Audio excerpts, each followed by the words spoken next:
कहीं तो है सपना और कहीं याद, कहीं तो हंसी रे कहीं फरियाद। पल छिन तेरे मेरे जीवन की यही बुनियाद।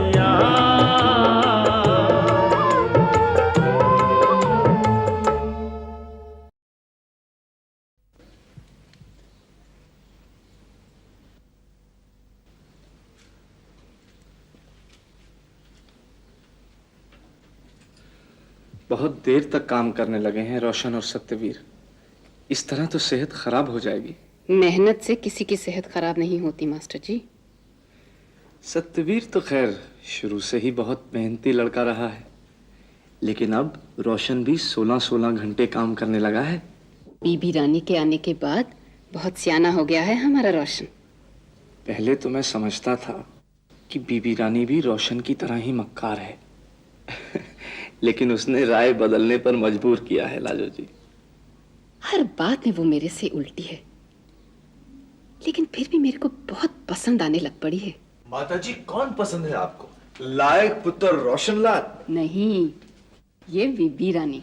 ये मिस गुरु घंटाल? अरे अब भी मिस कहता है। चलो मिसेस गुरु घंटाल कह लेने। यानी कि गुरु घंटाल की बीवी पिताजी आपने बिल्कुल ठीक कहा, ये पूरे गुरु घंटाल हैं। माताजी ये रख लो, मैं ढाबे से ले आई। रोज रोज क्यों ले आती है? भाई घर के लोगों को ही खिलाते रहोगे तो घाटा हो जाएगा। मुनाफा तो ये चंगा कमा रहे हैं मास्टर जी, लेकिन घर का खाना घर का खाना ही होता है। माताजी ये भी इनकी देखरेख में और इनकी पसंद का बना है, आप खा लीजिए ना। सच मुझे बहुत बुरा लगता है कि मैं घर में खाना नहीं बना पाती, सारा काम आपको करना पड़ता है।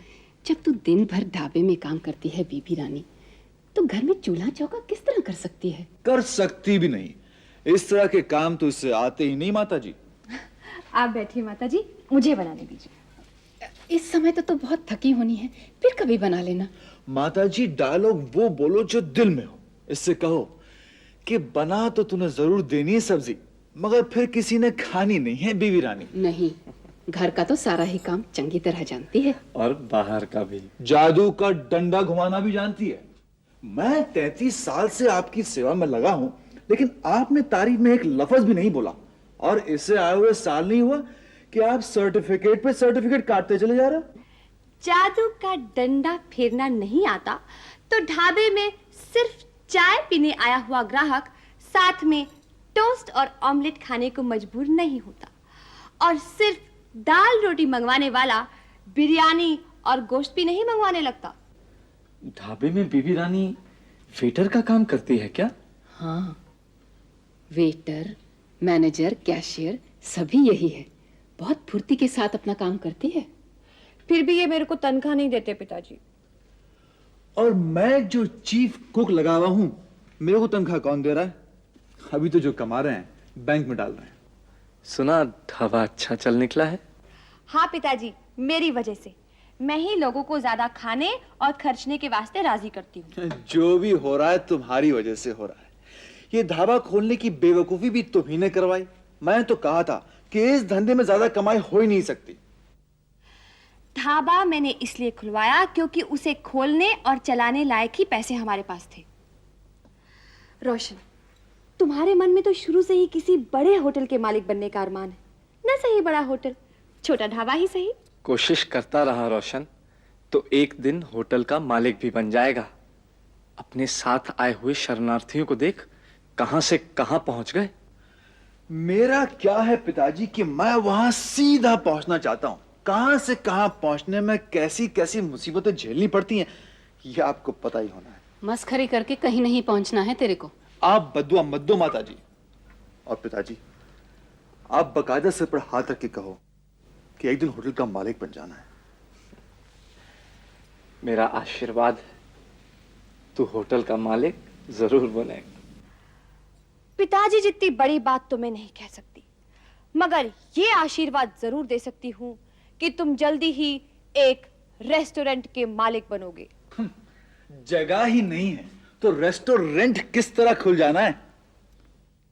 उस कश्मीरी गेट वाली जगह का बन गया क्या काम? बताओ ना। पूछो तो जाने। मेरे ख्याल में तुम दिन में मंदिर का बहाना करके जैन साहब के पास गई होनी हो। मंदिर में हाथ जोड़ के जैन साहब के पास गई, इसलिए डील हो गई। Good, very good. जगह का तो हो गया इंतजाम, लेकिन पैसा मैडम, पैसा कहां से लाना? बैंक में तो पहली किस्त देने लायक भी नहीं है। इसका भी कुछ हो गया इंतजाम? छप्पर तो फटा हुआ दिख नहीं रहा मेरे को, इसका इंतजाम किसने किया? पूछो तो जाने। लाला वृषभान ने दिए? नहीं, लाला रोशन लाल ने। मैंने? सारा गल्ला मुझे दे रखा है कि नहीं? मैं रोजाना उसमें से 50 रुपए निकालती रही। वाह, हेरा फेरी से गई, लेकिन चोरी से नहीं। चोरी किस तरह? पैसा तो ये तेरा ही मान रही है। माताजी, मैं जानती थी ये फूंक देंगे, इसलिए पैसा निकालकर एक अलग अकाउंट में डालती रही। जब 9,500 हो गया तो पहली किस्त दे आई। वल्ले वल्ले, तो जी अब शाही ढाबे के बाद खुलना है रॉयल रेस्टोरेंट।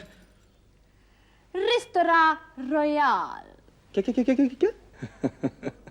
रॉयल रेस्टोरेंट का फ्रांसीसी तर्जुमा, यही नाम रखो। होटलों में तो खाना भी फ्रांसीसी नाम से ही ज्यादा बिकता है। पिताजी, आप हमारे ढाबे में कभी नहीं आए, रेस्तरां में जरूर आना। असल में मेरा तो शुरू से ही बस घर में खाने का नियम रहा है। होटल रेस्टोरेंट में जाकर क्या करूंगा? हम अपने हाथ से बनाकर खिलाएंगे तो घर का ही तो माना जाएगा। ठीक है, किसी दिन आ जाऊंगा। किसी दिन नहीं,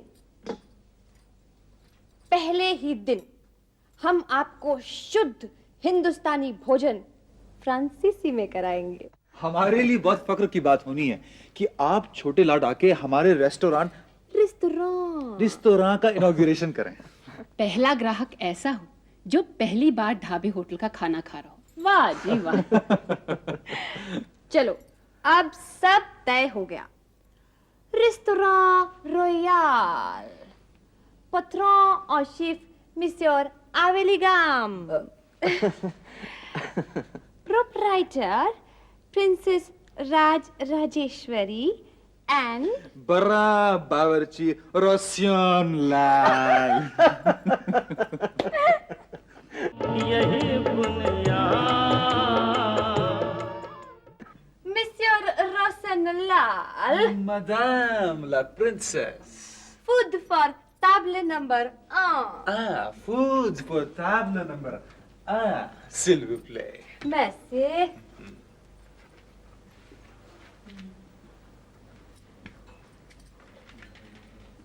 Your food, madame.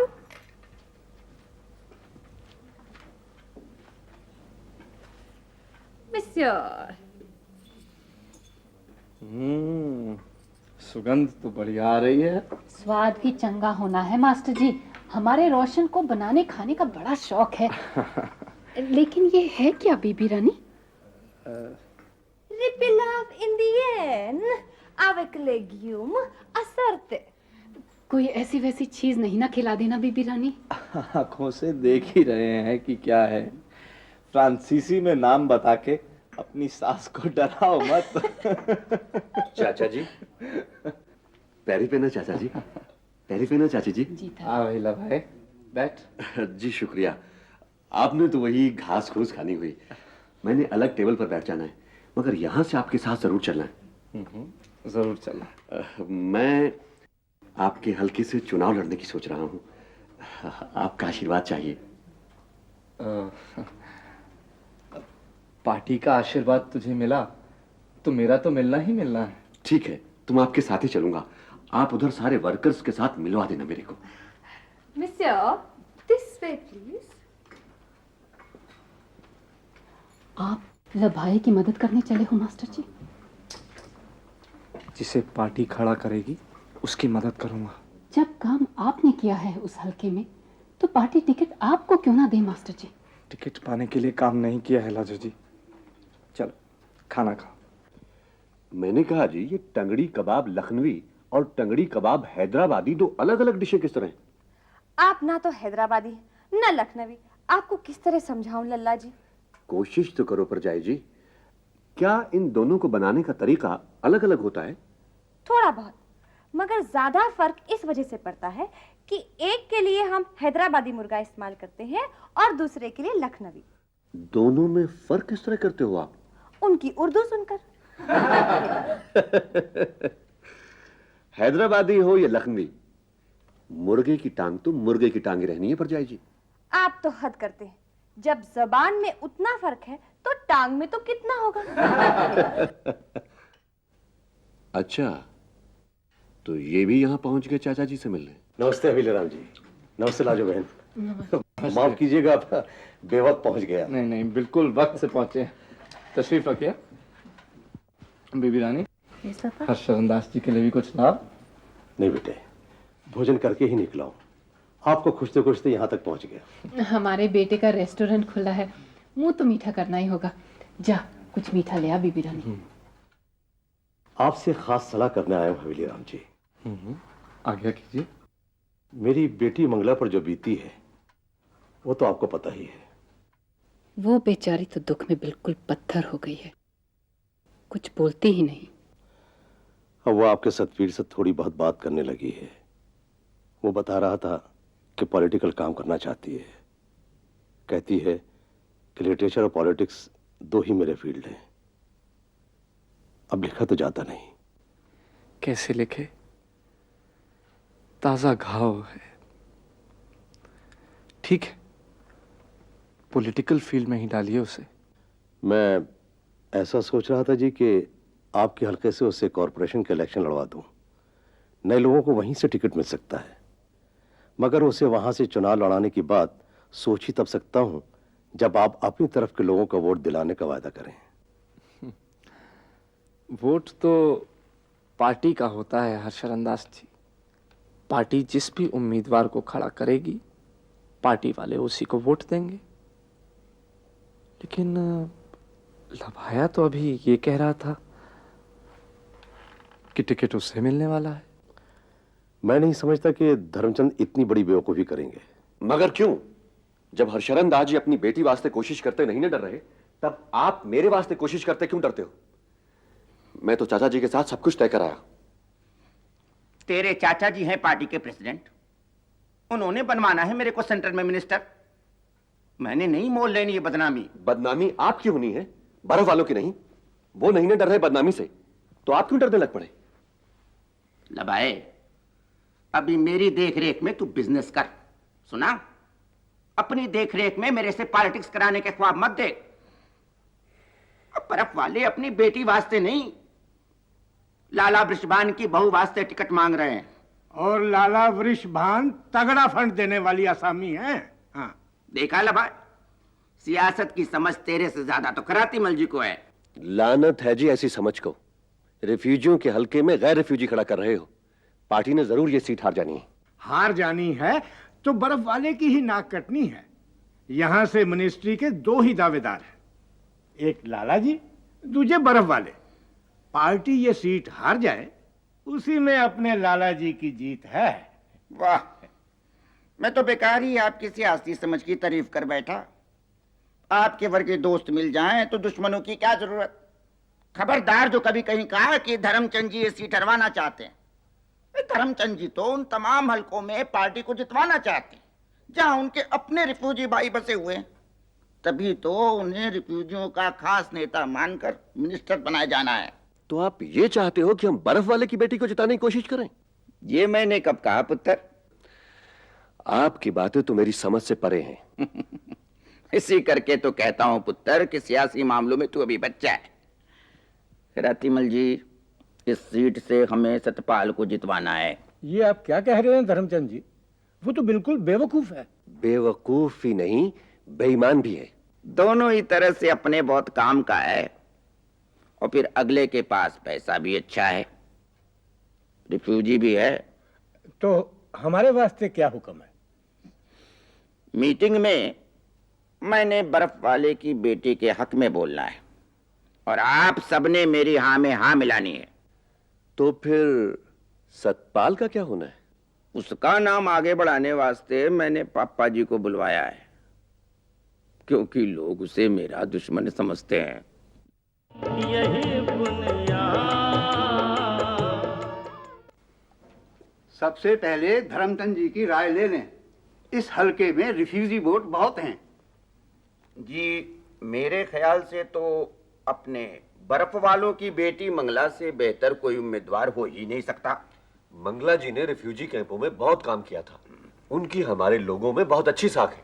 पार्टी के एक पुराने लीडर की बेटी और एक पुराने खारखा की बहू, इससे बढ़िया उम्मीदवार किधर मिलना है जी? मंगला आप भी लीडर है, उसने बहुत काम किया है पार्टी का। हर्षचंद्र दास जी, आप कुछ कहना चाहेंगे इस बारे में? जी, अपनी बेटी के बारे में मैं खुद क्या कहूँ। धर्मचंद जी का सुझाव बहुत अच्छा है। मंगला हर तरह से योग्य है। हर्षचंद्र दास जी, बिटिया का नाम आगे बढ़ाने में आपको कोई ऐतराज तो नहीं है? जी, ऐतराज कैसा? ये तो आप लोगों का एहसान होगा मुझ पर। इसमें एहसान की क्या बात है? तो इस सीट के लिए हम सब एक राय से मंगला का नाम तजवीज करते हैं। अगली सीट कौन सी है? ठहरो, हाल इस सीट का मामला तय नहीं ना हुआ। मैं बड़ी देर का बैठा सुन रहा हूं ये बकवास। हम तो समझे थे कि आप ऊँग रहे हो। हम नहीं ना ऊँग रहे, तेरा सौरा धर्मचंद ऊँग रहा है, हिंदुस्तानी लालों का पैसा खा खा कर। जबान संभाल के बात करो। धर्मचंद ने जी हुजूरी करनी हो तो करे, हमने नहीं करनी। ये पॉलिटिक्स है या खाला जी का घर? बहू बेटियों को टिकट दिलाते रहते हैं। लाला वृषभान ने क्या पार्टी फंड में पैसा इस शर्त पर दिया था कि मेरी बहू को टिकट मिले? पापा जी, आप बरगे बुजुर्ग ही पार्टी के खिलाफ बोलने लग पड़े तो काम किस तरह चलना है? आप अपनी बात कहो, दूसरों पर छींटे मत कसो। मेरी बात इतनी सी है, इस हलके से रिफ्यूजी उम्मीदवार को खड़ा किया जाए, क्योंकि यहाँ उनकी ही आबादी ज्यादा है। अगर हम ये मानकर चलने लगे कि वोट डालने वाले वोट किसी आइडियोलॉजी के लिहाज से नहीं, बस बिरादरी के लिहाज से ही डालेंगे, तब तो डेमोक्रेसी के नाम पर देश और समाज के टुकड़े ही होते चले जाएंगे। पापा जी, जो एक बंटवारा हो चुका वो काफी नहीं है क्या? तो क्या आपने आइडियोलॉजी के नाम पर पॉलिटिक्स में ऊंचे लोगों की बबौती बनाए रखनी है मास्टर जी? डेमोक्रेसी है तो सबको हिस्सा मिलना चाहिए। आपने हमें अपना हिस्सा नहीं ना दिलाया तो हमारा वोट किसी और की झोली में पड़ जाना है। पापा जी, मेरे को सब खबर है। आप किन लोगों की सोहबत करने लग पड़े हो आजकल। उनकी सोहबत आप करते हो, आप हो दो मुंहे। आपने अब एक लफ्ज भी बोला तो मैंने पगड़ी उछाल देनी है आपकी। इस तरह झगड़ा मत बढ़ाओ। देखिए, रेफ्यूजी वोट की अहमियत से कोई इनकार ही नहीं है। उम्मीदवार ऐसा होना चाहिए जो रेफ्यूजियों और दिल्ली वालों दोनों को ठीक लगता हो। मंगला बिटिया का नाम हमने इसी नजरिए से ठीक माना। तो इस नजरिए से लाला सतपाल का नाम कौन बुरा है? वो रिफ्यूजी भी हैं और दिल्ली वालों से उनके बड़े पुराने और अच्छे तल्लुकात हैं। पापा जी, ये क्या नाम सुझा रहे हो आप? ठीक है, तो लाला सत्यपाल का नाम भी आगे बढ़ा दिया जाएगा।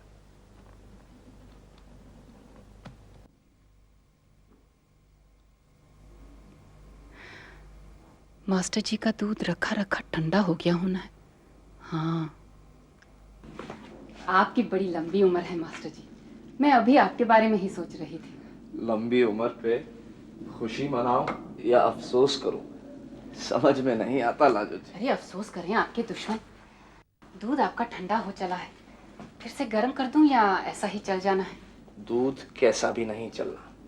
इस उम्र में रात का खाना और दूध दोनों जारी रखोगी तो मैं तुलतुला होता चला जाऊंगा। अब आपको किसने देखना है मास्टर जी? तुम तो देखोगी ही लाजो जी। मेरे तो आप खूब देखे हुए हो मास्टर जी। वर्जिश भी इन दिनों ठीक से हो नहीं पाती। पॉलिटिक्स में फंसाकर तुमने मेरा सारा कार्यक्रम चौपट करा दिया। मैं तो पूछना ही भूल गई थी, इस समय क्या हुआ हर्षचंद्र दास जी के यहाँ मीटिंग में? पॉलिटिक्स हुई, पॉलिटिशियंस की मीटिंग में, और होगा भी क्या? फिर से झगड़ा शुरू हो गया दोनों धड़ों में। झगड़ा खत्म हुआ ही कब था लाजो जी? और सबसे बुरी बात तो ये है कि हरशरण दास जी ने मुझे भी इस झगड़े में घसीट लिया है। मंगला के हक में बोलने की वजह से पापा जी वगैरह की निगाह में मैं बुरा बन गया। बुरे की निगाह में बुरे बने, ये तो अच्छा ही हुआ मास्टर जी। कौन अच्छा है कौन बुरा है मुझे तो समझ में ही नहीं आता। जैसे किसी और ही दुनिया में रहते हों ये पॉलिटिशियंस।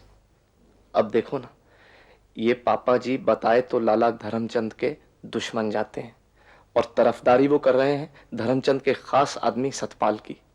बुरे बंदों में आपस में सौदे समझौते बहुत आसानी के साथ हो जाते हैं मास्टर जी। लाला धर्मचंद आप तो मंगला की मुखालिफत नहीं ना कर सकते थे, इस करके उन्होंने पापा जी से कोई सौदा कर लिया होना है। सत्ता की खातिर सौदे करना, झगड़े करना, क्या इसी का नाम सियासत है? पहले हम लोगों में कितना एका था आपस में। वो एका तो अंग्रेजों से आजादी लेने वास्ते था। तो क्या आजादी हमने आपस में लड़ने के वास्ते ली है? आजाद मुल्क में कोई भी जी हजूरी करने के लिए मजबूर नहीं ना है, इस करके मतभेद सामने आ रहे हैं। मुझे तुम्हारी पॉलिटिक्स समझ में नहीं आती है लाजो जी, जो स्वार्थ की टकराहट को मतभेद कहती।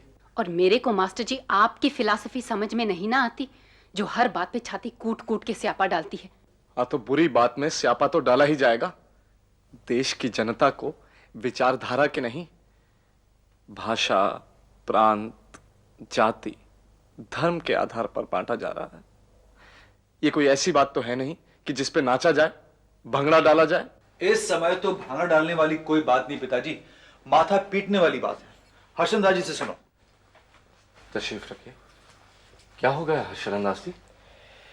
वही हुआ जिसका अंदेशा था। धर्मचंद ने मंगला की मुखालिफत शुरू कर दी है। वो कहते हैं कि एक तो रेफ्यूजी नहीं है, ऊपर से ना तजुर्बेकार है। अपोजिशन वाले बुजुर्ग सुरेश भाई को खड़ा कर रहे हैं, इसलिए मंगला का पत्ता कटवाना धर्मचंद के लिए ज्यादा मुश्किल नहीं होगा। और अब टिकट मिल जाना सतपाल को। और सच पूछो तो रेफ्यूजी भी नहीं है, क्योंकि बंटवारे से पहले वो दिल्ली आ गया था। ना वो रेफ्यूजी है, ना उसने आजादी के लिए कोई कुर्बानी दी है। धर्मचंद की चाल को नाकाम करने का अब एक ही तरीका हो सकता है मास्टर हवेली राम। बताइए। इस टिकट के लिए आप हमारे उम्मीदवार बन जाएं। आप तजुर्बेकार भी हैं और रिफ्यूजी भी।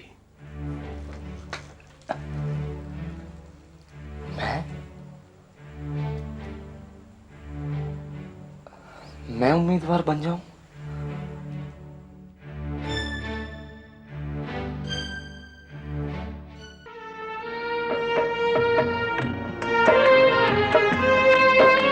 मैं तो बूढ़ा और थका हारा हूं, कौम मुझसे भी ज्यादा बूढ़ी और थकी हुई है। नहीं मास्टर जी, इस कौम के दिल में जोश है और आंखों में जवान सपने, जो आपने अपने को उन सपनों से जोड़ लेना है, तो आप में भी वही ताकत आ जानी है।